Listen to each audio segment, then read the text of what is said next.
What's going on, guys? This is Raw Sports 003. Um, Today is what's today? I think it's the 19th of July. UFC OKC just happened. Drake Duplessis versus Kamara Usman. Um, what a it was a pretty good card. Um, Drake defeats Kamara Usman. The World Cup is happening as we speak. Um, Lou Dortz got traded today, and let's talk about some things.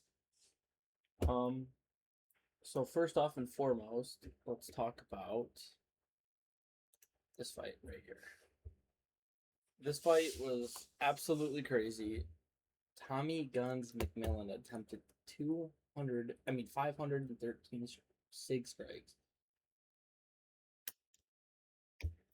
This kid is close to phenomenal. He landed 252 strikes. He didn't really even headhunt. I felt like, um, I feel like he used the body. The body work was great from him.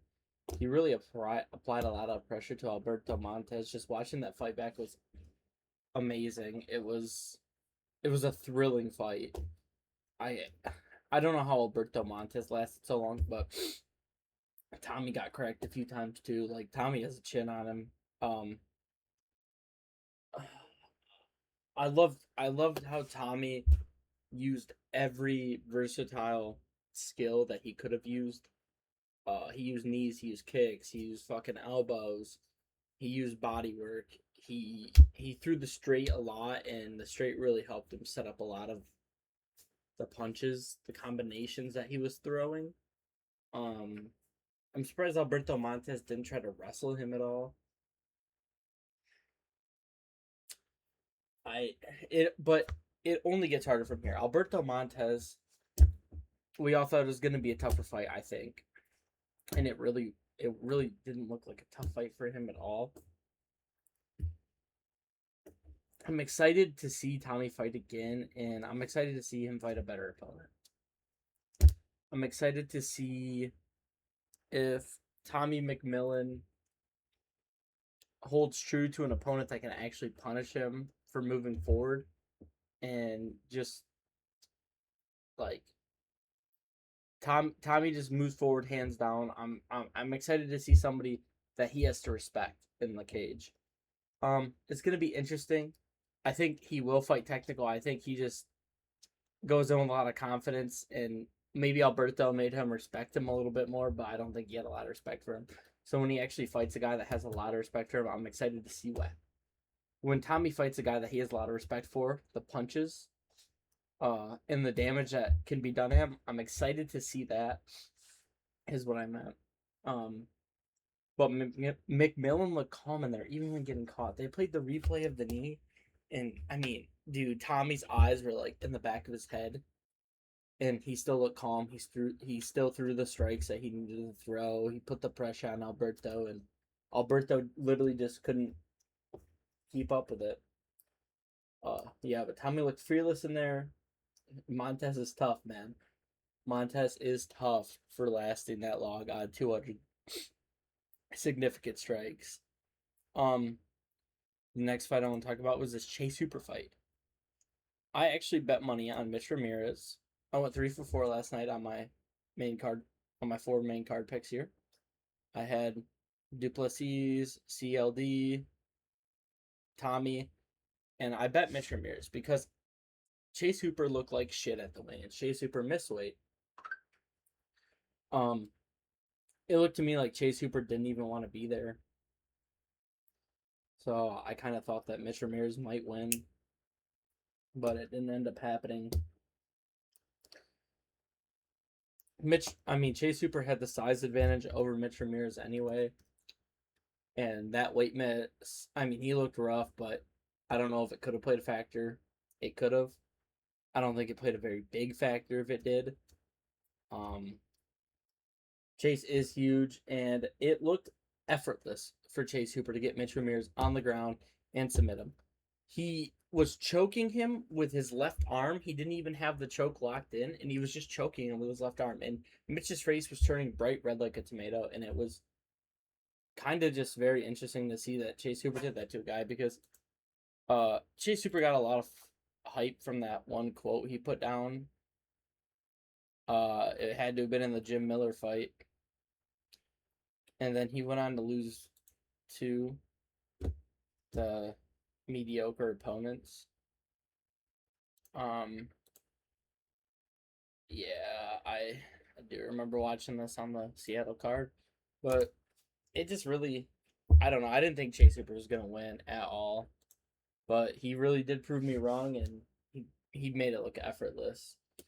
I mean, there wasn't much to this fight at all. This fight was pretty entertaining. I'd say CLD put the pressure on Jared Cannonier really hard in the first round, and I think that played a huge factor throughout the fight because they went the full distance, and I think Cannonier was tired after that first round. Christian Leroy Duncan did get tired too. After that first round, you could tell the pace really slowed down. Very convincing decision. I mean, he fucked him up. He threw a lot of spinning. He was like basically spamming spin moves like you would in a UFC game. It was really weird to see. I don't know. He has a very funky style, like an MVP esque style to me. I think he looks a lot like MVP in there. He did. I think he did look bigger than Cannonier, but I could be wrong. He's 6'2". Cannonier's not 6'2", is he? Yeah, he's 5'11". There wasn't a lot to this fight. He spins a lot. The third round was very uninteresting, and I mean, Jared Cannonier didn't really take opportunities. I think that CLD just outpaced him and made him gassed. But one thing Jared Shin did hold up very well for 40. He got hit very hard with a couple shots, and he just stayed coming at him. Pretty sad to see Jared Cannonier lose. Legend of the sport. CLD's on the come up. I wonder who CLD's gonna fight next.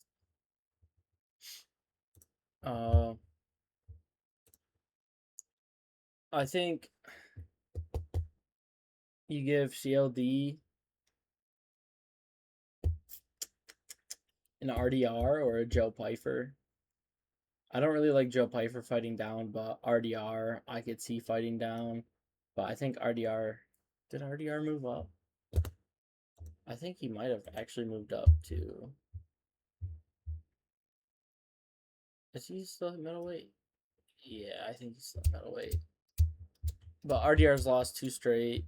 CLD's still on the come up. I think you give him RDR or maybe Anthony Hernandez. Anthony Hernandez would be an interesting fight after losing to Strickland. But this fight,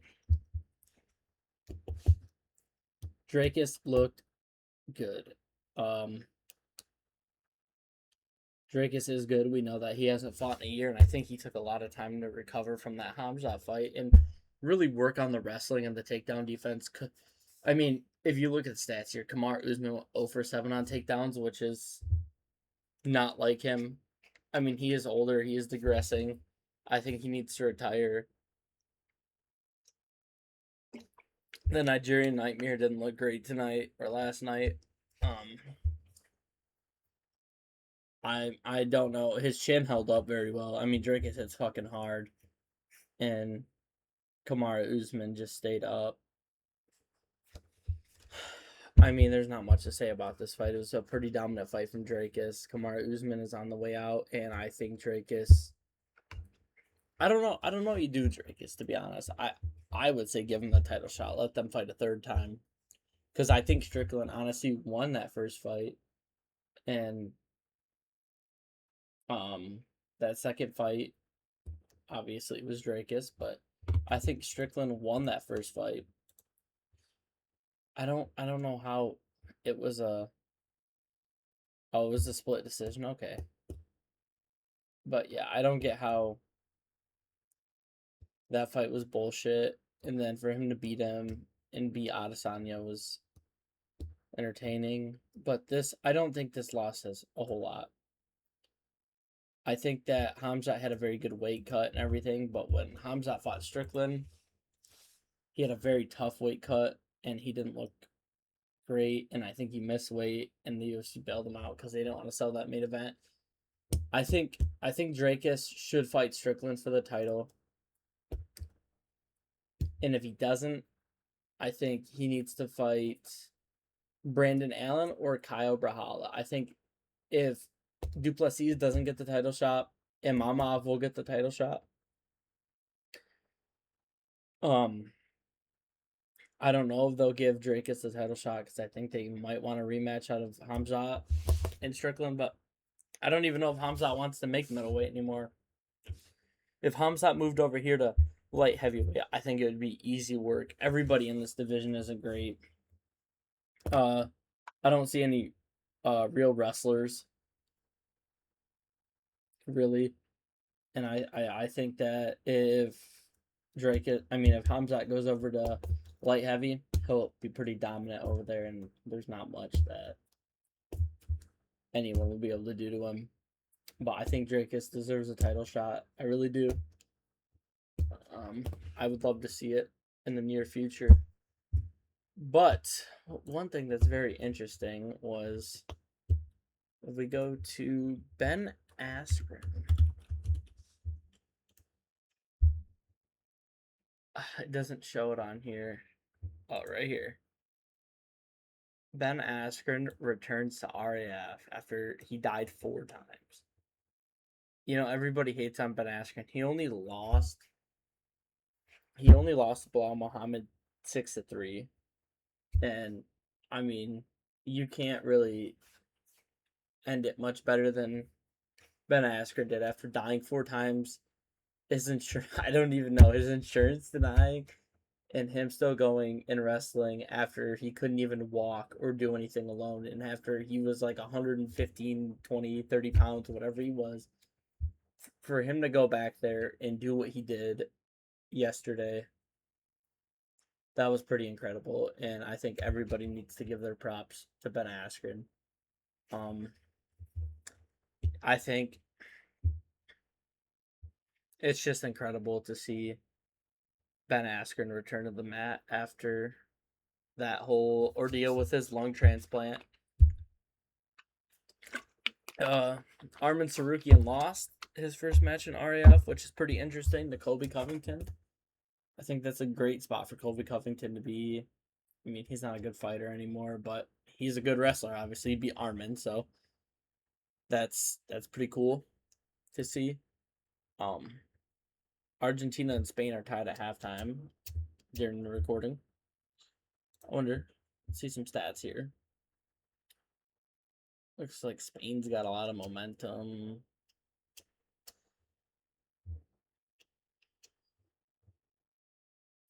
Yeah, no, not much has happened, I guess. Spain's had 2 shots on goal, but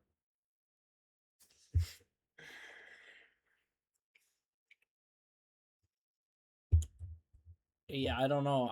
I'm excited to see where this game goes. For sure. In other sources, we got Lou Dort going to the Hawks. So the Hawks look really good in Summer League right now. I don't think they're gonna do anything great this year. I mean, they don't have Trae Young. Trae Young is on the Wizards. Book it now. The Wizards are making the play-in next year. The play-in. They're going to be the 7th seed, I think. So that I think they'll make the playoffs. Wouldn't they be the playoffs? I think so. Anyways, the Dallas Mavericks roster.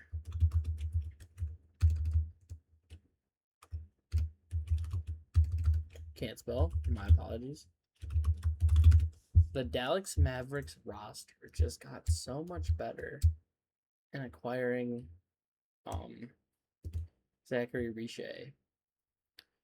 Kyrie's coming back next year. They got Coop come sophomore year. I mean, Salte Adama isn't bad. They got Mo as a rookie. They're going to develop him very well. Derek Lively isn't a bad center, and I think people very forget about Derek Lively. Um, I mean, he looked like he did shit here, but he's not a bad pick. I mean, he's not a bad center. He didn't do very good last year, but I think he'll make a jump next year. But with Zachary Richey, and they have Kyrie, Coop, and Sante Aldama, and I don't know. I think this team does a lot better than they did last year. There's not much to talk about except where LeBron's gonna go, and we don't know where LeBron's gonna go. I think my prediction for LeBron is that he's gonna honestly go to Golden State. I think he knows that it would be very epic for him to go to um, Golden State, team up with Curry and Draymond and Jimmy Butler. And I mean, it'd be like a retirement home, but I could see them making it very deep in the playoffs. I there's a couple other. We haven't talked about basketball on this podcast because we've uh we've talked about MMA mostly, but I've always wanted to talk about the NBA on here.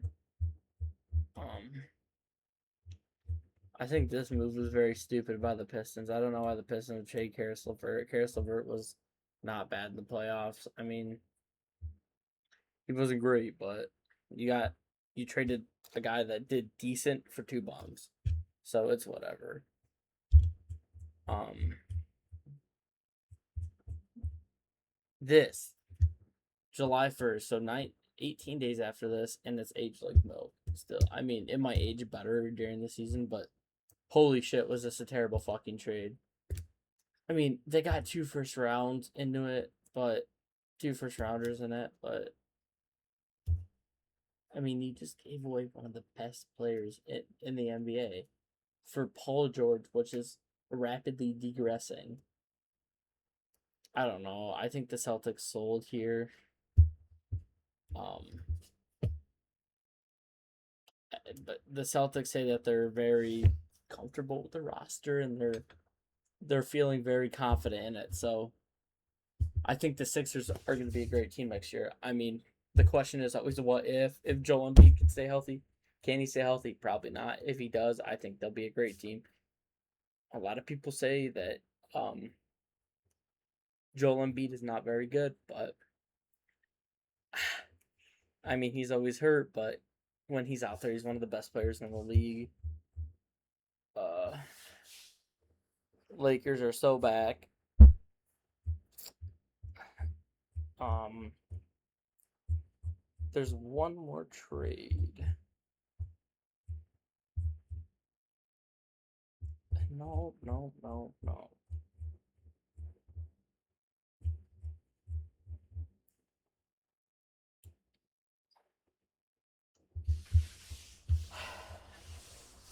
Anthony Edwards finally gets to start to play alongside him, and it might not be a big, and they might have gave up some defense for some offense. They might have gave up a big guy for a small guy, but I think that the Timberwolves honestly are going to be a great team next year.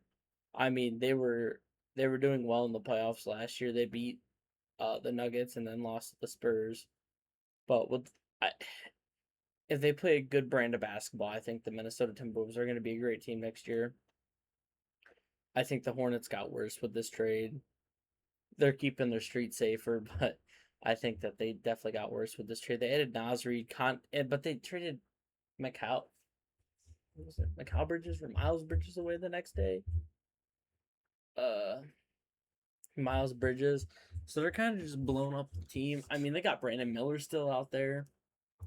So I don't think they'll be terrible, but I don't know. I'd take LaMelo Ball over Nas Reed any day. I might just be a casual, but who knows?